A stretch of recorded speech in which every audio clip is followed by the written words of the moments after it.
Social media पर एक video viral हुआ था जहां पर एक महिला अपनी नौकरानी को 8 सालों तक प्रताड़ित करती रही। इस महिला का कनेक्शन बीजेपी से था, लेकिन अब खबर आई है कि इस महिला को गिरफ्तार कर लिया गया है। झारखंड पुलिस ने इस कार्रवाई को अंजाम दिया। उधर बीजेपी ने भी इस महिला नेता को पार्टी से सस्पेंड कर दिया। हालांकि इस महिला नेता का कहना है कि इसके खिलाफ षड्यंत्र रचा गया है, उससे फंसाया गया है, लेकिन सबूत, पुलिस का स्टेटमेंट, गवाही कुछ और ही कहानी बता रहे हैं।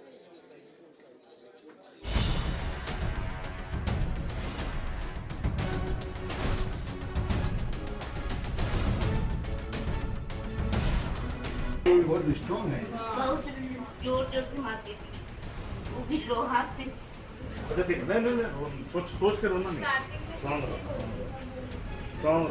रहो। वो भी लोहा से और बेलन से और कड़छी होता है। अब दुख वाला दिन चला गया, समझे, जो बुरा खत्म हो गया। क्या दीदी? बर्बरता की ऐसी सच्चाई जो आपके रोंगटे खड़े कर देगी। जोर जोर से मारती थी। बेरहमी की ऐसी तस्वीर जिसे देखकर ही रूह कांप जा रही है। रांची में इस बेटी के साथ जो हुआ वो जुल्म की दास्तान बेटी ताउम्र नहीं भूल पाएगी, और इस पीड़ित बेटी की आप बीती जो भी सुनेगा शायद वो भी नहीं भूल पाएगा। हम उसका दोस्त हैं, कॉलेज के। अच्छा, बास्की नाम बास्की। ओ आप अरे नहीं बाबू, तो ठीक हो जाएगी। इसके साथ 10 साल तक जुल्म होता रहा। इसकी बेरहमी से पिटाई की जाती रही, छोटी छोटी गलतियों की सजा दी जाती रही।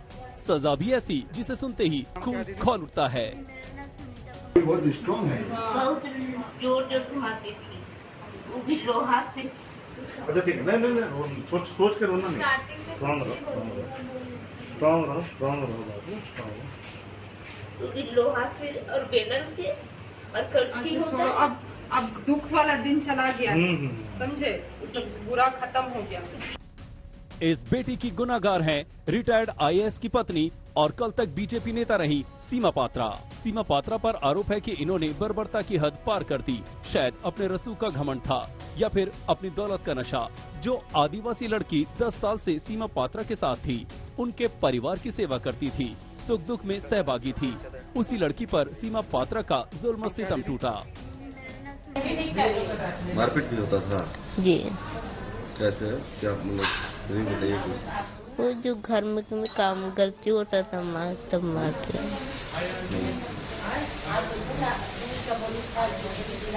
कौन करते थे? मैडम करती थी। क्या बोलती थी, क्या करने के लिए? घर का काम गलती होता था बोलते थे। अस्पताल में भर्ती पीड़ित सुनीता के शरीर पर जख्म बता रहे हैं कि किस बर्बरता से मारा पीटा गया। इसे गर्म तवे से दागा गया। ये तो गनीमत रही कि सीमा पात्रा के बेटे के एक दोस्त को इसकी भनक लग गई और उन्हीं की जानकारी की बदौलत पूनम का रेस्क्यू किया गया। हम उसका दोस्त हैं, कॉलेज के। अच्छा, बास्की नाम बास्की। ओ आप अरे नहीं बाबू, तो ठीक हो जाएगी। ये बातें सुनकर गला रूंध जाता है।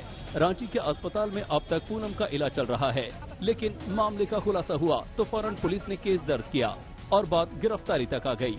इसके बाद भी सीमा पात्रा की अकड़ नहीं गई। पुलिस ने गिरफ्तार किया तो भी वो अपने ऊपर लगे आरोपों को साजिश करार देती रही। गलत आरोप है, राजनीति से प्रेरित आरोप है। मेरे पुत्र जो आरोप है गलत आरोप है। हाँ, फंसाया गया हमको, गाड़ी में फंसाया गया है, हमको फंसाया गया है।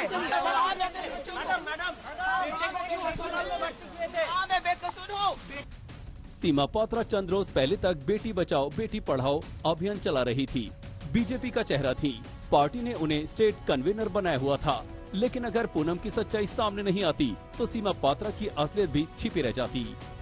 कड़ी से कड़ी सजा दिया जाए उनको, ताकि लोगों को इस तरह से खासकर कि अल्पसंख्याओं, आदिवासियों को, कि माइनॉरिटीज़ के ऊपर इस तरह से कुछ भी गलत करने से पहले लोग 100 बार सोचें।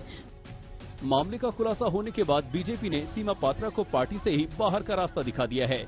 बीजेपी कह रही है कि पूनम को इंसाफ मिलना चाहिए। पार्टी नेता बाबूलाल मरांडी आज खुद ही रांची अस्पताल पहुंचे और पूनम से तबीयत की जानकारी ली।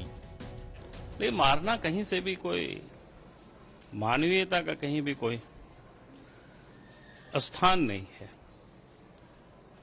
और आरोपी हैं वो आपकी पार्टी के नेता हैं। पार्टी ने उसको निलंबित कर दिया, उसको हटा दिया पार्टी से। अब हमारे पार्टी बहुत सारे लोग रहते हैं, उसका मतलब कोई भी कर्म करेगा उसको तो थोड़े हम लोग बर्दाश्त करेंगे। सीमा पात्रा को पुलिस गिरफ्तार कर चुकी है, लेकिन इस घटना ने एक बार फिर कई गंभीर सवाल खड़े किए हैं। रांची से आकाश कुमार के साथ सत्यजीत कुमार, आज तक ब्यूरो।